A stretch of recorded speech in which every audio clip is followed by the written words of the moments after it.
L'histoire, telle que nous la connaissons, a été façonnée par divers événements qui ont changé à leur manière le cours du temps.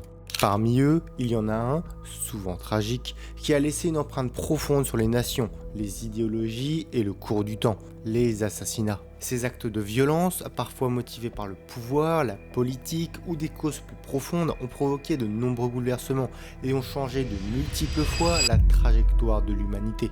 De JFK à Martin Luther King, en passant par Gandhi et bien d'autres, ces assassinats ont non seulement marqué des vies, mais ont également déclenché des révolutions sociales, politiques et parfois même des guerres. Mais quelles étaient les véritables raisons derrière ces tragédies et comment ces événements ont-ils redéfini l'histoire mondiale? Dans cette vidéo, nous allons explorer certains des assassinats qui ont changé le monde, comprendre leur impact et découvrir comment ces événements sanglants restent encore aujourd'hui dans notre mémoire collective. Préparez-vous à plonger dans l'histoire où chaque balle tirée a résonné à travers les siècles.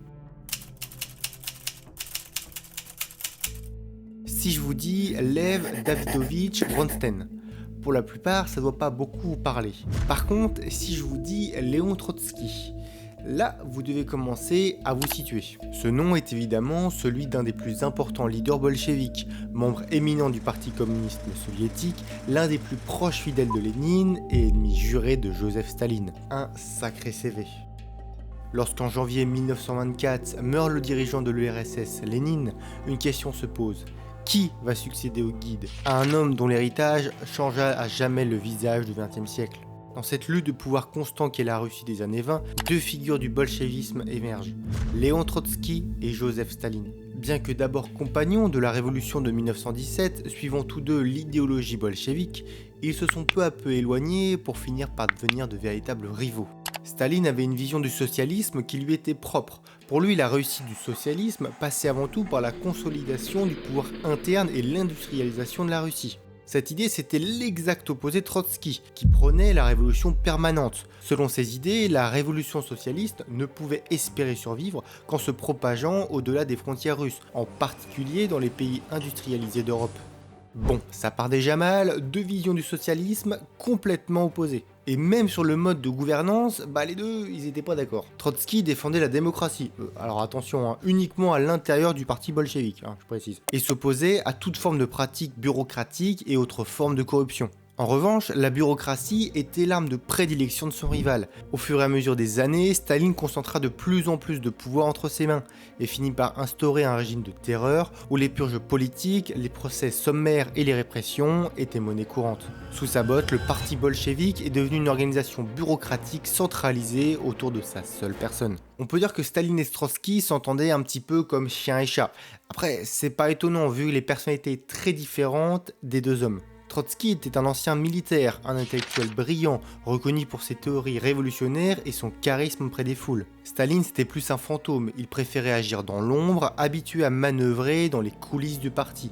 Il élimina ses rivaux les uns après les autres, méthodiquement. Cette approche était bien plus discrète et vicieuse, mais elle s'avéra bien plus efficace que n'importe quelle autre pour consolider son pouvoir sur l'URSS. Après une lutte acharnée entre idéologies, Trotsky, battu, finit par être exclu du Parti communiste soviétique en 1927. Désormais isolé, Trotsky n'a d'autre option que la fuite. En 1929, il abandonne l'URSS et s'exile dans différents pays, dont la Turquie, la France, passa par la Norvège, pour finir par s'installer au Mexique en 1937. De l'autre côté de l'Atlantique, Trotsky continua à critiquer Staline et ses actions comme nouveau chef du Parti communiste soviétique. Il ira même plus loin en tentant d'organiser une opposition politique internationale contre le régime de son rival. Révolution. Неужели вы до сих пор не поняли, что révolution, это я? Bon, évidemment, quand Staline découvrait la manœuvre, il n'était pas du tout content. Et que fait tout bon dictateur quand quelque chose lui plaît pas ? Il appelle sa police secrète pour s'occuper du problème. Et c'est comme ça que le tristement célèbre NKVD envoya un certain Ramon Mercader assassiner l'opposant. Ramon, pour s'approcher de sa cible ultra protégée, séduit Sylvia Agueloff, une membre du parti américain trotskiste. Abusant de la confiance de la jeune femme, Mercader réussit à pénétrer la maison de Trotsky le 20 août 1940 et le tua froidement d'un coup de piolet dans le crâne. La mort de Trotsky fut un événement crucial dans l'histoire. Elle servit à renforcer le pouvoir de Staline en URSS en éliminant toute trace d'opposition politique. Sa disparition fut l'aboutissement de la victoire de Staline dans sa lutte pour le contrôle du parti et de l'État. Il est le visage de la lutte contre l'oppression et contre les États-Unis, le révolutionnaire argentin Che Guevara. Che Guevara est né le 14 juin 1928 en Argentine, au sein d'une famille bourgeoise. Élevé et éduqué dans un certain confort, il entame des études de médecine à l'Académie de Buenos Aires. Mais un voyage à travers l'Amérique latine et la confrontation à la pauvreté qui y règne va transformer à tout jamais sa vision du monde. Il en est désormais intimement persuadé. Pour lui, les inégalités socio-économiques ne peuvent être abolies que par le sang et la révolution. Tout juste âgé d'une vingtaine d'années, le jeune homme, de son vrai nom Ernesto Guevara, abandonne sa famille et ses privilèges pour se battre en ce qu'il croyait, la justice sociale et l'égalité. En 1959, Ernesto, désormais renommé le Che, participa aux côtés de révolutionnaires dirigés par Fidel Castro à la fameuse révolution cubaine et devint aux yeux du monde entier un symbole de la lutte contre le capitalisme et l'impérialisme. Après un temps passé au nouveau gouvernement de Cuba, le Che décida qu'il était de son devoir d'exporter la révolution dans d'autres pays. C'est comme ça qu'on le retrouve dans différents pays du globe comme l'URSS, la Chine, le Congo et enfin la Bolivie. Le pays venait d'être renversé par un gouvernement militaire et Guevara s'y rendit pour organiser et mener une guérilla. Mais la tâche s'avéra beaucoup plus compliquée que prévu. Le combat de Guevara n'était pas vraiment suivi par la population locale et l'armée bolivienne recevait un important soutien de la CIA. Ouais, je pense que pour la CIA, après leurs échecs à Cuba et les exploits du Che, celui-ci était devenu leur bête noire, l'homme à abattre. Les agents de l'agence, ils devaient plus vraiment trouver le sommeil. Et le 8 octobre 1967, après plusieurs mois de combat, l'armée bolivienne et la CIA réalisent un exploit qu'aucune autre armée n'avait jusque-là réussi, capturer Che Guevara. Annoncé au public comme tué au cours des combats, Guevara est en réalité jugé en toute discrétion, puis exécuté le 9 octobre 1967. On pourrait logiquement se poser la question, pourquoi ce cinéma? Pourquoi ne pas faire un exemple en montrant l'exécution du plus célèbre révolutionnaire du XXe siècle? Et la réponse en fait, elle est assez logique pour un dictateur. Le président voulait éviter un procès public qui aurait attiré inutilement l'attention sur son pays, et donc aurait pu faire la lumière sur ses méthodes de gouvernement légèrement brutales. Bien que le gouvernement bolivien ait par la suite déclaré que le procès et l'exécution furent parfaitement légales, leur légitimité fut plus que remise en cause. Les circonstances étaient tellement troubles que le gouvernement bolivien, mais également américain, furent tous deux accusés d'avoir violé ni plus ni moins que les droits de l'homme. Bon, l'accusation fut classée sans suite, ça doit pas vraiment vous surprendre. L'affaire prit tellement d'ampleur qu'une importante partie des dirigeants et personnalités politiques du monde entier condamnèrent l'assassinat du Che, sa disparition devenant un sujet de controverse et de débat encore de nos jours. Aujourd'hui, on considère le Che comme un héros révolutionnaire, martyr de la cause socialisme, son image devenant un véritable icône culturelle. Le 22 novembre 1963, le président des États-Unis, John Fitzgerald Kennedy, est assassiné à Dallas lors d'un défilé auquel participaient le président et sa femme. Profitant de l'exposition dans la décapotable présidentielle, un homme tire 2 balles de sniper dans le corps du président, la première l'atteignant au cou et quelques instants plus tard, la seconde en pleine tête. Le chaos est indescriptible. Le président, immédiatement pris en charge puis transporté en urgence dans un état critique, lutta de toutes ses forces. Mais à bout, finit par s'éteindre sur le trajet de l'hôpital. Cet événement est un véritable séisme pour les dirigeants du monde entier. Il faut bien sûr rappeler que Kennedy est le dirigeant d'une des 2 superpuissances du globe, en plein milieu de la guerre froide.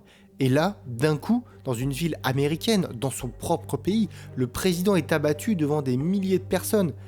Le tableau fait un peu tâche. Mais quand on regarde d'un peu plus près, Kennedy avait énormément d'ennemis, même au sein des États-Unis. Il avait déclaré la guerre à la mafia, était engagé contre la discrimination raciale et contre les inégalités économiques, sans oublier son refus d'engager massivement les USA dans la guerre du Vietnam. Alors je sais que de très nombreuses théories parlent d'un complot organisé pour assassiner le président, mais si je commence à m'étendre là-dessus, la vidéo pourrait durer 2 heures. Alors on va se concentrer sur la version officielle. Il n'y a qu'un seul homme qui appuyait sur la gâchette, Lee Harvey Oswald, un ancien marine aux idées soviétiques désabusé. Identifié le jour même, activement recherché puis retrouvé le 22 septembre par la police, Oswald est à son tour assassiné par Jack Ruby, le propriétaire d'une discothèque pendant son transfert en prison. Et c'est ainsi que pour les enquêteurs de la commission Warren, chargés de faire la lumière sur l'assassinat du président, la mort d'Oswald clôturait plus ou moins l'affaire. Marxiste, pro-Fidel Castro, c'était un homme perturbé, abandonné par sa femme et ses proches, qui avait décidé d'agir seul, et il n'y avait pas de complot international. Mais du coup, quelles furent réellement les véritables conséquences de sa mort? Parce que Kennedy, mine de rien, président pendant à peine 3 ans, il était impliqué dans un paquet de projets. Grand réformateur, ennemi juré des conservateurs, il était très impliqué dans la défense des droits de l'homme. Il avait mis en place d'importantes réformes civiques ou encore contre la discrimination raciale. I'm not satisfied until every American enjoys his full constitutional rights. If a Negro baby is born, and this is true also of Puerto Ricans and Mexicans in some of our cities, he has about 1/2 as much chance to get through high school as a white baby. I think we can do better. I don't want the talents of any American to go to waste. Et Kennedy, c'était aussi un grand médiateur. Il était une figure incontournable de l'apaisement entre le bloc de l'Est et le bloc de l'Ouest. Apaisement qui fut totalement ignoré par son successeur, Lyndon B. Johnson. Faut quand même rappeler que Kennedy a dû s'occuper de la crise des missiles de Cuba, donc l'un des moments les plus critiques et stressants de la guerre froide, seulement 1 an et demi après son élection. À partir de 1964, les tensions entre la Russie et les États-Unis, en baisse depuis le mandat Kennedy, repartirent à la hausse et rallongèrent fortement la durée de la guerre froide. Et ce constat, c'est un petit peu le même pour la guerre du Vietnam. Kennedy avait tout fait pour empêcher son pays de rentrer pleinement dans ce conflit, mais en 1965, l'histoire prit un tournant quand l'armée américaine s'y investit massivement. Pour seul résultat, l'une des pires guerres modernes et la défaite la plus honteuse pour les USA. Mais bon, je vais être honnête, tout n'est pas noir non plus. Bon, la politique interne n'a pas été facile au début entre démocrates et conservateurs. Bon, pas sûr que c'est beaucoup changé aujourd'hui. Mais au moins Kennedy put laisser comme héritage sa réforme des droits de l'homme qui furent appliquées par Johnson. Kennedy est encore de nos jours un élément incontournable de la culture américaine. Son mandat, plus que positif, associé à son brutal assassinat et les théories du complot l'entourant, continuent de faire vivre un petit peu plus chaque jour le souvenir de John Fitzgerald Kennedy. C'est la fin de cette vidéo, j'espère qu'elle vous a plu. Il y a encore plein d'autres assassinats qui changèrent la face du monde, alors dites-moi en commentaire si une deuxième vidéo vous intéresserait. Comme d'hab, n'oubliez pas le petit pouce bleu, ça m'aide énormément. Pensez à vous abonner si ce n'est pas déjà fait et d'activer la cloche. Et moi je vous donne rendez-vous pour un prochain récit.